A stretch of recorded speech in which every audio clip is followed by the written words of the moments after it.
Hey everyone, I'm Sarah. You know, your typical 17-year-old. Well, except for this chronic illness that's been kicking my butt for as long as I can remember. It's just been me and my dad, Mark, since Mom passed when I was little. We've always been tight. He's my rock, especially with all the hospital trips and meds. Life was pretty steady until Veronica walked into the picture. Dad met her at work, and she really turned on the charm. At first, I was happy for him. He deserved some joy. Veronica seemed cool, always bringing me little gifts. Sarah, honey, how about a girls' night? Face masks and that rom-com you've been talking about, she suggested one day. I was all for it. That sounds awesome. Maybe we could order pizza too, I replied. Of course, anything for my new daughter, she said with a wink. But something about that wink just felt off. Things moved fast. Before I knew it, Dad was down on one knee, and Veronica was flashing a ring so big it could probably be seen from space. Sarah, what do you think about having Veronica as your stepmom? Dad asked, his eyes filled with hope. I forced a smile. If she makes you happy, Dad, then I'm happy. The wedding was small, just close family and friends. Veronica moved in, and I tried to bond with her. We had family dinners where she asked about school, but something always felt a little weird. So Sarah, how's that science project coming along? She asked once. It's going okay, still working on the hypothesis, I answered. Well, don't stress too much, it's not like you're curing cancer or anything, she said, laughing, but her eyes stayed cold. Then came that one night. I woke up feeling like my insides were ripping apart. The pain was unreal. Dad, help, I cried out. He burst into my room, panic all over his face. Sarah, talk to me. What's wrong? It hurts, Dad. It really hurts, I whimpered. From the doorway, I heard Veronica. Mark, maybe we should wait it out. You know how dramatic teenagers can be, but Dad wasn't listening. He scooped me up and rushed me to the car. As we sped to the hospital, I caught a glimpse of Veronica in the rearview mirror. She looked annoyed, like my pain was ruining her night. At the ER, while the doctors worked on me, I overheard Dad and Veronica outside my room. Mark, these hospital bills are going to be insane. Are you sure this isn't just what, Veronica? Our daughter is in pain. Nothing else matters right now, Dad shot back. The way she said, sure of course, sent chills down my spine. Things got worse after that night. I was missing more school, and my treatments became more intense. One morning, I overheard them arguing again.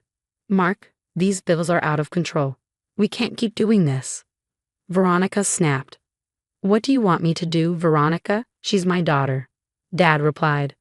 I'm just saying, maybe she's exaggerating a bit. Enough for attention. I couldn't believe it. My own stepmom thought I was faking it. I wanted to march in and yell, but then another wave of pain hit me. I collapsed. Dad? Help. I called out. They both rushed in, but Veronica's face, she looked irritated, like I was an inconvenience. Sarah, again, don't you think you're being a bit dramatic? She said, her voice dripping with fake sweetness. Honey, are you sure it's not just stress from school?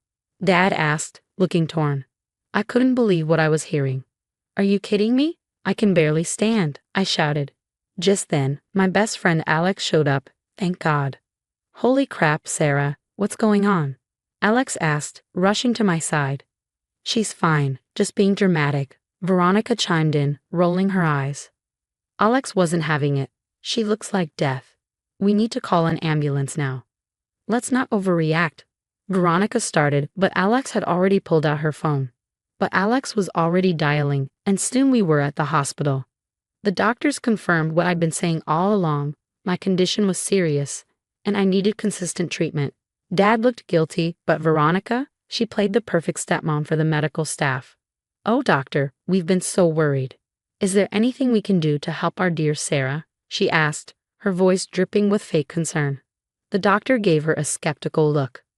Well, for starters, bringing her in when she's in pain would be a good idea. I saw Veronica's mask slip for just a second before she plastered on another fake smile. Later, when they thought I was asleep, I overheard her talking to Dad in the hallway. Mark, this is getting out of hand. These treatments, the hospital stays. We're going to go bankrupt. But the doctors said. Doctors say a lot of things, Mark. They're just trying to make money off us. Sarah's young, she'll bounce back. Maybe what she really needs is some tough love. I couldn't believe what I was hearing. Tough love. I was seriously ill, not faking it for attention. I don't have Veronica. What if? Trust me, Mark. I've dealt with kids before. Sometimes they just need a push to overcome these things. If we cut off the treatments, make her face life head on, she'll thank us later. There was a long pause and my heart pounded so hard I thought they might hear it. Maybe you're right. We'll try it your way. I felt like I'd been punched in the gut. My own dad, the one person I thought I could always count on, was turning his back on me because his new wife said so. As they wheeled me out of the hospital the next day, I caught Veronica's eye. She gave me a smile that sent chills down my spine. It was like she was saying I won. But you know what? Game on, Veronica. If she thought I was going down without a fight, she had another thing coming. I might be sick, but I wasn't stupid, and I sure as hell wasn't going to let her win this twisted game she was playing. After Dad and Veronica cut off my treatments, things went downhill fast. I tried to tough it out, but it was rough. One morning, I could barely drag myself out of bed. Sarah, get up. You'll be late for school. Veronica's shrill voice pierced through my door. I don't feel good. I think I need to stay home. She barged in, eyes narrowed. Oh, please. This act is getting old. Get dressed. I tried to explain, but she wasn't having it. As I stumbled down the stairs, Dad looked concerned. Honey, are you okay? Maybe you should stay home. Veronica cut him off. Mark, remember what we talked about? No more coddling. Dad's face hardened. Right? Sarah, toughen up. You can't miss any more school. I couldn't believe it. I felt like I was living in some twisted alternate reality. At school, I pulled Alex aside. Dude, I need help.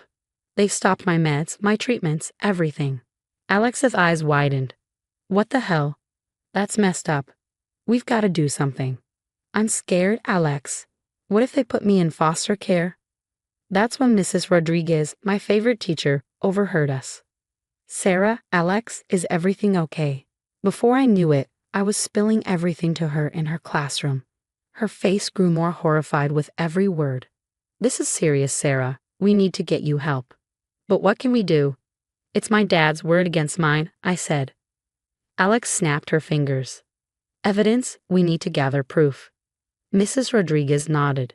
Good thinking, Alex. Sarah, can you secretly record what's happening at home? I felt a glimmer of hope. Yeah, I think I can manage that. For the next few weeks, I was like a secret agent in my own house. I recorded Veronica's snide comments, Dad's dismissals of my pain. It was tough hearing it all again, but I knew it was necessary. One day, I overheard Veronica on the phone while I was supposed to be napping on the couch. Yes, I've transferred another $5,000. No, don't worry, Mark has no idea. He thinks it's all going to Sarah's treatments. My eyes shot open. She was stealing from us. I quickly hit record on my phone, praying she wouldn't notice. Of course, I'll be careful. These idiots suspect nothing. I'll have the account drained in no time. I felt sick, and not just from my illness. How could Dad not see through her? The next day at school, I filled Alex and Mrs. Rodriguez in. She's stealing money too. This is insane. Alex was fuming and Mrs. Rodriguez looked grim. I've contacted your previous doctors. They're appalled at the situation and are willing to provide statements. I nodded, feeling a mix of relief and fear. Thanks, Mrs. R. I just hope it's enough. As we planned our next move, a wave of dizziness hit me. The room started spinning. Sarah, you okay? Alex's voice sounded far away. I tried to respond, but my legs gave out. The last thing I heard was Mrs. Rodriguez yelling for someone to call 911. When I woke up in the ER again, Dad was there, looking scared and confused. Veronica was trying to smooth talk the doctor. Oh, you know teenagers, always so dramatic. I'm sure it's just stress from school. But the doctor wasn't buying it. Mrs. Thompson, your stepdaughter's condition is extremely serious. Without proper treatment, she could now let's not exaggerate. Mark and I know what's best for our Sarah, Veronica interrupted. I saw Dad's face change. It was like he was finally seeing Veronica clearly for the first time. Before Dad could say anything, I felt myself slipping away again. As consciousness faded, I heard Alex's voice faintly. Don't worry, Sarah. We've got the evidence. We'll fix this. Just hang on. I wanted to tell them everything, the money, the lies, but the darkness was pulling me under. My last thought was, please let this plan work. I can't take much more of this. When I woke up again, I felt like I'd been hit by a truck. Dad was sitting next to me, looking like he'd aged 10 years overnight. Veronica was nowhere in sight. Maybe the witch finally flew off on her broomstick. Sarah, baby, I'm so sorry. I should have listened to you, Dad choked out, his voice heavy with regret. Before I could respond, the doctor stormed in, looking furious. Mr. Thompson, your daughter's condition is critical. The lack of treatment is borderline criminal neglect. I'm obligated to report this to the authorities. Dad looked like he was about to pass out. I didn't know. My wife said. That's when Alex and Mrs. Rodriguez burst in like they were leading a SWAT team. We've got proof. Alex shouted, waving her phone triumphantly. Mrs. Rodriguez, always the calm voice of reason, stepped forward. Mr. Thompson, Sarah's been documenting everything. The neglect, the verbal abuse, and the financial fraud. Dad's eyes widened in shock. Financial fraud? What are you talking about? Alex pulled up the recordings on her phone, and Veronica's voice filled the room, bragging about siphoning money from the family accounts. Dad's face went from shocked to utterly devastated. I can't believe this. Sarah, I'm so sorry. I've been such a fool. Just then, a nurse rushed in. There's been an accident. A woman named Veronica Thompson. My heart skipped a beat. Dad jumped to his feet. What happened? She was in a high-speed collision. Apparently, she was trying to leave town with a large sum of cash. She's alive, but she's paralyzed from the neck down. The room went dead silent. I couldn't help but think, Karma's Dad looked like he was going to be sick. I need to go see her. Dad, after everything she did. He shook his head. No, I need to tell her it's over, and that she's going to pay for what she did to you.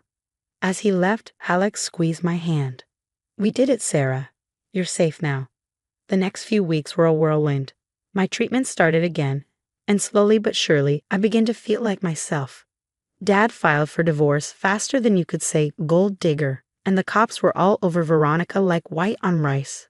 A year later, I was packing for college. Can you believe it? There were days I didn't think I'd make it to my next birthday, let alone college. Dad knocked on my door. Need any help, kiddo? Nah, I got it. Thanks, though. Things were still a bit awkward between us, but we were working on it. Sarah, I know I've said it a million times, but I'm sorry. I should have believed you. I sighed. Dad, I get it. She played you. She played all of us. But you came through in the end, and that's what matters. He nodded, tears in his eyes. You're stronger than I ever knew. As I zipped up my last suitcase, Alex popped her head in. Ready to roll, college girl? I grinned. You bet. Let's blow this popsicle stand. As we loaded up the car, I couldn't help but feel grateful. Weird, right? But this whole mess showed me who my real friends were. It showed me how strong I could be. You okay? Alex asked, noticing my spaced-out look. Yeah, just thinking. A year ago, I didn't think I had a future. Now, sky's the limit. Dad gave me one last hug before we took off. You show them what you're made of, kiddo. Now here's a question for you. If you were in my shoes, would you ever forgive your dad for choosing Veronica over you? Or is some betrayal too deep to move past? Drop your thoughts in the comments below. I'm dying to hear what you do in this situation. And if you enjoyed this wild ride, hit that like button and subscribe for more stories that'll make your jaw drop. Trust me, you won't want to miss what's coming next.